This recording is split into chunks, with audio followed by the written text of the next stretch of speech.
Olá pessoal do curso técnico em florestas, estamos aqui para a nossa quarta aula de patologia florestal e hoje nós vamos falar de controle de doenças de plantas. O que vem a ser então o controle de doenças de plantas? É tudo aquilo que a gente usa para evitar o aumento da quantidade de doenças e tentar eliminar essas doenças também, até um nível que não cause dano. As medidas de controle existentes até 1929 foram agrupadas por Wetzel em princípios de controle. Ele agrupou as medidas similares nos princípios de exclusão, erradicação, proteção e imunização. Ele então fez esse agrupamento, mas algumas medidas ainda não foram inclusas. Posteriormente, então, foi feita a inclusão daquelas medidas que se baseavam no princípio da terapia. E então, com isso, houve uma maior abordagem das medidas existentes.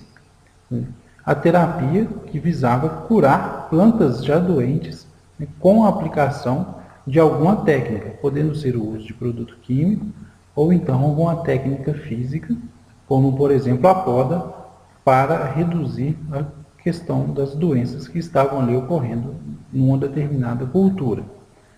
Mesmo assim, algumas medidas de controle existentes ainda não foram adequadamente alocadas nesses princípios. Devido a este fato, Marchionato, em 1949, criou o que ele chamou de princípio da regulação, que é aquele princípio em que visa fazer o controle ambiental. Então, todo o controle ambiental, todas as medidas que envolviam algum tipo de controle ambiental foram incluídas no princípio da regulação. Algumas medidas ainda ficavam de fora, como aquelas em que se evita os locais de ocorrência do patógeno, ou seja, a gente foge do patógeno, e foram agrupadas no princípio da evasão. As medidas de controle afetam os componentes da doença, que são o hospedeiro, o ambiente e o patógeno. O patógeno vai ser então afetado por medidas que estão aí dentro do princípio, por exemplo, da exclusão. O ambiente, por exemplo, será afetado por aquelas medidas que estão dentro do princípio da regulação. E o hospedeiro, por exemplo, dentro do princípio da imunização. Na evasão estão as seguintes medidas. Aquelas escolha de área geográfica para plantio, escolha do local de plantio, escolha da data do plantio, plantio raso, ou seja, plantar as sementes mais superficialmente, e uso de variedades precoces, para fugir do patógeno devido ao crescimento rápido das plantas. As outras, por exemplo, escolha do local do plantio, plantaríamos num local onde o patógeno não ocorre. As medidas baseadas no princípio da exclusão, a gente vai excluir o contato do patógeno com o hospedeiro, por uso de sementes e mudas sadias, ou seja, todo tipo de material propagativo deve ser sadio, através de programas de inspeção e certificação durante o processo de produção de mudas, quarentena para evitar transporte de material entre países, estados e cidades, e também medidas que visem a eliminação dos vetores, excluindo assim o patógeno. Erradicação são aquelas medidas que visam matar um patógeno já estabelecido numa área. Por exemplo, através da eliminação de plantas doentes, eliminação de hospedeiros alternativos que possam ter aquele patógeno, tratamento de sementes e do solo, a rotação de culturas, controle de insetos vetores e a desinfestação de embalagens e também armazéns, além da desinfestação de máquinas e equipamentos. A proteção são aquelas medidas que visam proteger a planta, como, por exemplo, a aplicação de produtos químicos na parte aérea, pela pulverização das partes aéreas das plantas. Também o tratamento de sementes visa proteger as sementes da invasão de patógenos e assim, protegendo as sementes podem ter um bom índice de germinação e produzir um plantio homogêneo. As medidas de regulação são aquelas que regulam o ambiente, por exemplo, modificações de práticas culturais, como por exemplo alteração de irrigação, alteração de temperatura ambiental, modificação do ambiente e também modificação da nutrição. Essa modificação da nutrição, em alguns casos, aplicamos adubos específicos que vão favorecer a planta e, com isso, deixá-la menos suscetível ao ataque dos patógenos. As medidas no princípio da imunização são elas. A imunização é deixar a planta imune, né, à ação do patógeno. Então, envolve resistência de plantas, né, sendo resistência horizontal e resistência vertical. Uso de multilinhas de plantas, ou seja, plantar diferentes plantas em linhas diferentes. A pré-imunização, que é a aplicação de um patógeno fraco na planta para que depois ela resista ao patógeno. E cultura de tecidos através de um processo de indexação. As medidas do princípio de terapia são a termoterapia, quimioterapia e cirurgia. A termoterapia é o tratamento térmico dos órgãos, né, no processo principalmente aí de produção de mudas, né, e na propagação. A quimioterapia é utilizar produtos químicos para tratar plantas que já estão doentes. E a cirurgia, o que a gente chama de cirurgia, são, na verdade, as realizações de podas para a remoção de partes doentes das plantas. Bem, controle contra manejo de doenças, né? O que se entende por isso? Controlar, durante muito tempo, teve-se uma visão que era realizar uma eliminação do problema.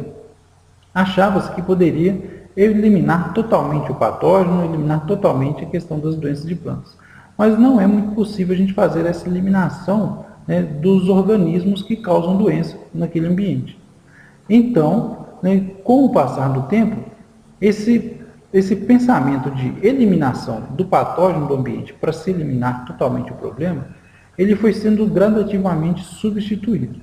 E o que se tem hoje, mesmo em relação ao controle, é que controlamos, né, os patógenos até um nível para que o controle, os custos de controle sejam menores do que aqueles danos aí causados pela doença.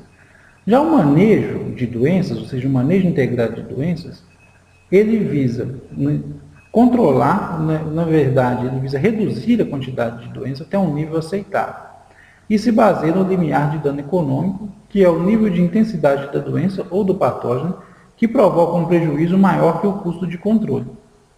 Esse limiar de dano econômico é a base do manejo integrado de doenças, mas ele raramente é utilizado na fitopatologia devido à sua dificuldade de determinação. Medidas de controle de doenças de plantas. Existem várias medidas, né, que nós podemos utilizar para controlar as doenças de plantas, né? E essas medidas que foram enquadradas lá naqueles princípios de controle por Wetzel e outros pesquisadores em análises subsequentes das medidas existentes. Essas medidas de controle são as ações propriamente ditas que nós tomaremos para controlar as doenças. Temos medidas de controle físico, né? Ou seja, algum meio físico para controlar as doenças. Por exemplo, termoterapia de órgãos de propagação, uso de tratamento térmico do solo, que pode ser por vapor ou uma técnica conhecida como solarização do solo, refrigeração, muito usada, por exemplo, nós colocamos frutas na geladeira, né? Uso de atmosfera controlada ou modificada, eliminação de determinados comprimentos de onda e radiação, como por exemplo raios gama ou raios X para tratar, né, determinadas partes e produtos para comercialização. O controle cultural é aquele que nós desenvolvemos práticas culturais para controlar as doenças. São elas rotação de cultura, uso de material propagativo sadio, eliminação de plantas vivas doentes, chamado de hogging, eliminação e queima de restos de cultura, inundação de campos e pomares, incorporação de material orgânico do solo, né, preparo do solo por aração, alteração na irrigação, entre outras técnicas, né, de controle cultural. Controle genético de doenças de plantas envolve o uso de plantas que são resistentes, ou seja, elas toleram a infecção, né, elas toleram o patógeno, às vezes sem sofrer nenhuma infecção, ou então com baixo nível de infecção. Nós dividimos a resistência em resistência vertical e resistência horizontal. Resistência vertical, ou a planta é resistente ou não, é resistência tudo ou nada. Resistência horizontal, existem vários níveis de resistência em diferentes plantas. Nós podemos também usar o controle biológico para controlar as doenças de plantas. O controle biológico de doenças de plantas, ele pode ser definido como a redução da densidade de inóculo ou das atividades determinantes da doença através do uso de um ou mais organismos, né? Esses organismos, então, que vão realizar efetivamente o controle da doença, né? Assim, controlando os patógenos. Os mecanismos de atuação dos agentes de biocontrole são antibiose, né, que aí envolve a interação entre organismos, na qual um ou mais metabólitos produzidos pelo agente de controle tem efeito negativo sobre o fitopatógeno, resultando em inibição do crescimento, por exemplo. A competição, que aí os organismos vão competir por um ou mais recursos, pode ser espaço, nutrientes, né, oxigênio, vários fatores podem ser envolvidos aí na competição. O parasitismo, que é onde o agente de biocontrole ele vai exercer, então, uma forma de parasitismo sobre o patógeno, ou seja, ele vai se alimentar do patógeno. No exemplo, por exemplo, de fungos, nós teremos aí o agente de biocontrole, né, se alimentando das hifas do fungo que causa a doença, né? E hipovirulência é a introdução de uma linhagem menos capaz de causar doença. Outros mecanismos de atuação dos agentes de biocontrole são a predação e a indução de resistência. A predação é quando o organismo obtém alimento a partir de fitopatógenos e de várias outras fontes. Indução de resistência é um estímulo que é aplicado à planta que faz com que ela reaja aos organismos patogênicos. Bem, medidas de controle químico. Os agrotóxicos no controle de doenças incluem inseticidas e acaricidas para controlar insetos, ácaros, vetores de patógenos, né? Os usos de fungicidas, bactericidas e nematicidas, que vão controlar os agentes fitopatogênicos, fungo, bactéria, nematóide, e os herbicidas, que controlam as plantas hospedeiras alternativas de patógenos que afetam culturas específicas. Bem, no uso de agrotóxicos, nós temos aí algumas terminologias: princípio ativo, tolerância de resíduo, poder residual, período de carência e DL50. Princípio ativo é a quantidade de molécula química, ou seja, o tipo de molécula química que é efetiva no controle do patógeno. Tolerância de resíduo é quanto de resíduo é tolerado num produto. Poder residual, quanto tempo ainda o produto vai ser efetivo.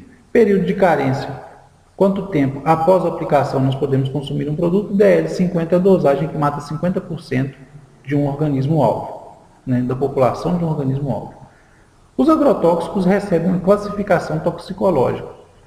A classe 1, eles são extremamente tóxicos, né, recebem rótulo vermelho. Classe 2, altamente tóxicos, rótulo amarelo. Classe 3, medianamente tóxicos, rótulo azul. E na classe 4 estão aqueles produtos chamados de pouco tóxicos, que têm rótulo verde, né, ou seja, uma faixa verde no rótulo. Os fungicidas podem ser classificados, de forma didática, quanto ao modo de aplicação, em erradicantes, fungicidas protetores e fungicidas curativos. Os fungicidas erradicantes são aqueles que matam por contato o patógeno após serem aplicados. Os protetores vão ser aplicados na planta, antes da chegada do patógeno, vão proteger a planta. Os curativos são aplicados na planta doente e vão realizar a morte das estruturas do patógeno dentro do tecido do hospedeiro. O uso de antibióticos no controle de doenças de planta não vem sendo realizado. Nós devemos evitar o uso de antibióticos, embora existam alguns produtos que podem ser usados e têm registro, porque o uso de antibióticos, os antibióticos normalmente, eles não têm um bom espalhamento nas folhas das plantas e também isso pode levar à seleção de bactérias resistentes aos antibióticos usados no tratamento humano. Muito obrigado, eu gostaria de agradecer por vocês terem assistido a aula. Gostaria também de recomendar que leiam os materiais, não só o material de base, mas também o material complementar, para que vocês possam tirar no proveito. Dúvidas, enviem por e-mail ou na plataforma que estou à disposição para esclarecer. Obrigado.